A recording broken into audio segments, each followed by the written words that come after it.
LeBron James moves into 10th all-time in games played. In year 20, LeBron has now played in 1,393 games. This game would take place in his old stomping ground, South Beach. Lakers versus the Heat. You saw LeBron knock down the three. But LA had their hands full with this balanced attack from the Heat that started to show some signs of the team that made it to the Eastern Conference Finals last year. Adebayo and Butler both get buckets. LeBron in the second, out in transition. He's still a freight train coming at you. That is a finger roll plus the foul. LeBron had 27 points, 9 rebounds, 6 assists. Kareem Abdul-Jabbar is right around the corner. Tyler Hero and Butler going back to work as Miami takes the 61-52 lead as we would take a break for the halftime show. In the third, Jimmy Butler was the show. Butler matched LeBron point for point. He also dropped 27. Look at Butler with 2 people in his area. It doesn't matter. He's Jimmy B. Miami's up 14. They're up 20 here, trying to get away from the Lakers.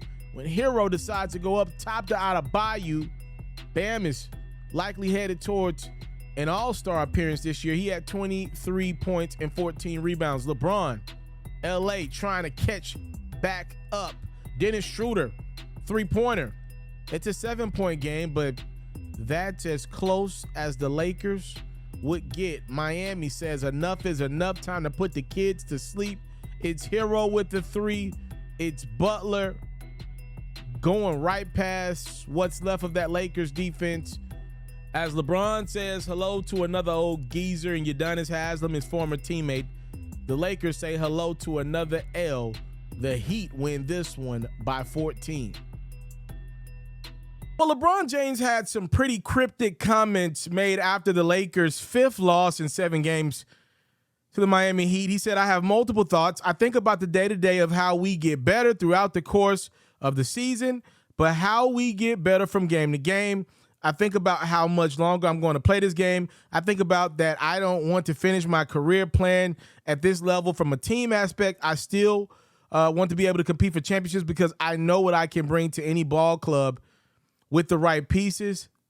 When asked about retirement, he said, "I don't have a number. I know as long as my mind stays in it, I can play this level for a minute. Now that's up to my mind. My body is going to be okay because if my mind is into it, I will make sure my body is taken care of, and I'm still going to continue to put the work in. I'm a winner, and I want to win. I want to give myself a chance to win and compete for championships. That's always been my passion. That has always been my goal since I entered the league as an 18-year-old kid out of Akron, Ohio, and it takes steps to get there. But once you get there and know how to get there, playing basketball at this level, just to be playing basketball is not in my DNA. It's not in my DNA anymore. So we'll see what happens and how fresh my mind stays over the next couple years." He looks pretty darn good right now, averaging nearly 28 points a game. It's about to pass by Kareem Abdul-Jabbar. So let me try to break this down to you from what I look at with this Lakers situation. Keep in mind, just to read off a little bit of my credentials, if you're a new viewer, we've gotten a lot of new viewers over the last couple of days. I'm a diehard Lakers fan. I've been one since I was 5 years old. I'm 28 now. So 23 years, the entire Kobe Shaq era, the entire Kobe, Pau Gasol, all of it, I've been a Laker fan. So I am, a LeBron fan because he plays for my Lakers. If he leaves my Lakers, I'm not a fan anymore. But I personally like LeBron James. I personally think he has been phenomenal for the game of basketball. He allows people like me to continue to make a living. He has been great for the game of basketball. The NBA has benefited dramatically because of LeBron James. So for that, I'm forever in debt to the king. All right, let me be clear to you about that. So I don't root against LeBron when he wasn't for my Lakers. It's just not my thing. I actually rooted for LeBron against the Golden State Warriors because I don't like rooting for Golden State at all. But that's kind of the breakdown of where I stand with LeBron. Obviously, for those who don't know, I have a sports journalism background. I do this thing with the NBA night to night. I also run a music platform. It's over 500,000 people following. You get the drift here with me. Anywho, LeBron is getting punished by the Lakers. This is my synopsis. I believe my Lakers are punishing LeBron James for this Russell Westbrook trade and some other stuff that I don't know about, right? And I don't think you know about it either. We don't know what's going on behind the scenes. A lot of people don't realize, this is a big power struggle for the Lakers. LeBron James, his agent, close friend, is Rich Paul. That's also the agent of Anthony Davis, right? Over the years, the Lakers have had multiple Rich Paul clients. He runs Clutch Sports. Over there, obviously, Kentavious Caldwell-Pope is another one that comes to mind. The Lakers gave a pretty sizable deal to. So just put that in perspective. The Lakers have had to deal with Rich Paul over the years.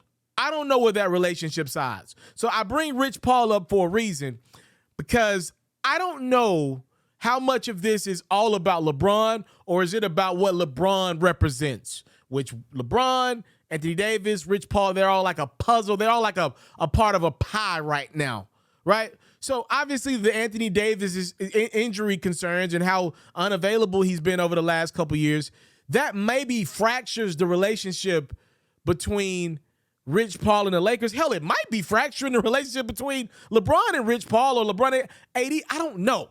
I know Anthony Davis was playing really good ball this year, but like every year, he can't stay healthy. That's the reality of the situation. It feels like the Lakers are very upset at LeBron apparently, which I've never heard LeBron say this, by the way. Apparently, he co-signed this Russell Westbrook trade. The Lakers had a couple options a couple years back. They could have went out and gotten Buddy Hield, which I thought was a better piece around both LeBron and AD. They, to me, didn't have to give up all that they did with the Wizards, who, by the way, Kyle Kuzma is a real B-level player in this league. Giving up role players like Montrezl Harrell, Kentavious Caldwell-Pope. I believe it's really backfired for the Lakers. They gave up entirely too much for a guy in Westbrook who I've liked this year. I actually like Russ this year, and that's never been the case with me and Russ. Like watching him on the court, nothing but respect for the brother and what he gives to the game, but his style of play doesn't fit me. It feels like with the Lakers, LeBron is getting punished because this trade happened. And Russ clearly is not the best option the Lakers could have made. When I look at this Lakers roster from 3 to 12, let's ignore Anthony Davis. Because to be fair to Jeannie Buss, the current owner of the Lakers, it ain't her fault AD can't stay healthy. It's not. It ain't Rob Pelinka's fault. It ain't LeBron's fault. A lot of this is because Anthony Davis can't stay healthy. If Anthony Davis were healthy, a lot of these woes within that Lakers organization would be fixed. That's the reality. Some of these problems wouldn't happen, because if Anthony Davis can make it to the court, he is a phenomenal basketball player. Like, look at Klay Thompson with the Warriors. He goes down and the Warriors go down, right? Like, he's that important of a piece. He goes down. Steph is half invested. Anthony Davis not around for the Lakers. He's even much more valuable than what Klay is with the Warriors. The number twos matter a lot. All right, like, we know that. Anthony Davis being hurt all the time ain't Jeannie Buss's fault. What I believe, though, is problematic for the Lakers, and it's their fault, is roster spots 3 through 12. To be honest with you, throughout LeBron's tenure in LA, they've been suspect at best. Again, I liked that LeBron, Anthony Davis, Rajon Rondo, Dwight Howard 19-20 team that did win the bubble championship. But being real, a lot of those guys didn't have jobs anywhere else in the league. I mean, obviously, Kyle Kuzma could get a job. KCP could get work.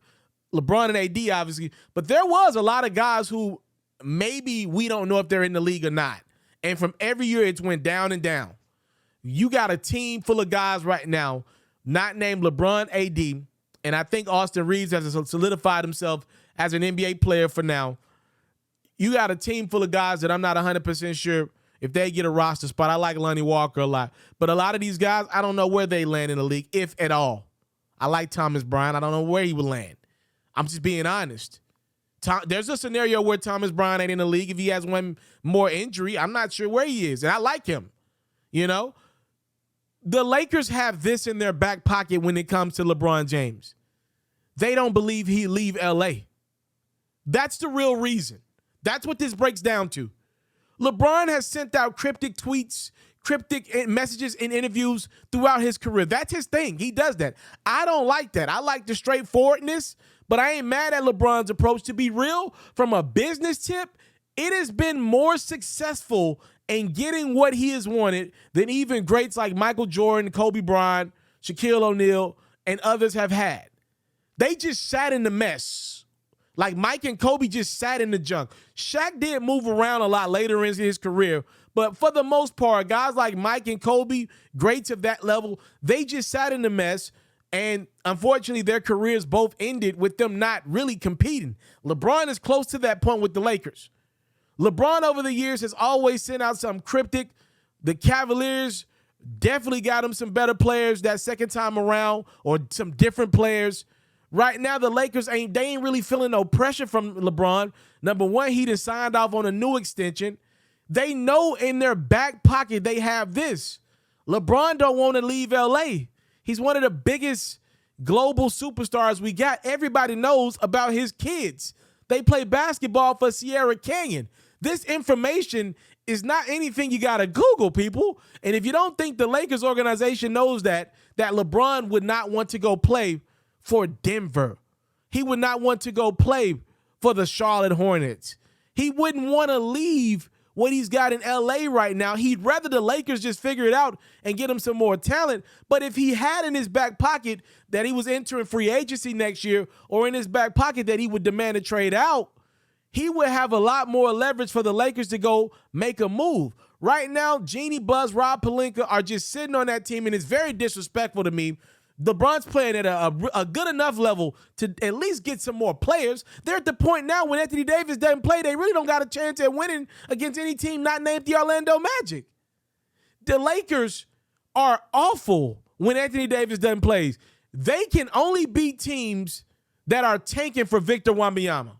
That's the only teams they can compete with, and without AD, they can't blow out any team on any given night. Not tanking for Victor Wembanyama. I don't care who they put out there. That's a fact, by the way.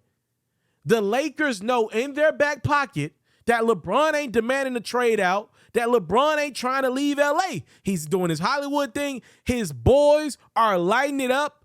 And obviously, there's a lot that comes with his boys. The spotlight that they're in, Sierra Canyon, obviously allows them a lot of protection. You got Baller's Life is out every game. We talk about these kids. Sierra Canyon is a phenomenal school. I'm sure the security is A1, what LeBron would need for sons that are in the limelight like it is. I'm sure wifey Savannah ain't complaining. That beautiful doll Zuri, I'm sure, is doing her thing. The reality is, the Lakers know LeBron don't want to leave LA, and they got that in their back pocket, and that's why I believe they continue alongside the Russell Westbrook trade and alongside whatever's going on behind the scenes, if anything at all, from a power struggle perspective with Rich and the Lakers. I think these reasons are why the Lakers ain't doing nothing. They ain't doing nothing right now. They ain't making no moves. Look at the Golden State Warriors and what they've been able to accomplish, right? And don't give me the fact that the Lakers don't have draft picks. Other teams have not had draft picks. They go develop talent. They go find talent. They go get guys from overseas, and they make them into something, and you can get picks back. I know the Lakers traded a lot of picks for Anthony Davis, but the good organizations are able to figure it out. The good organizations are able to go replenish their roster from top to bottom with talent. Look at the Warriors right now.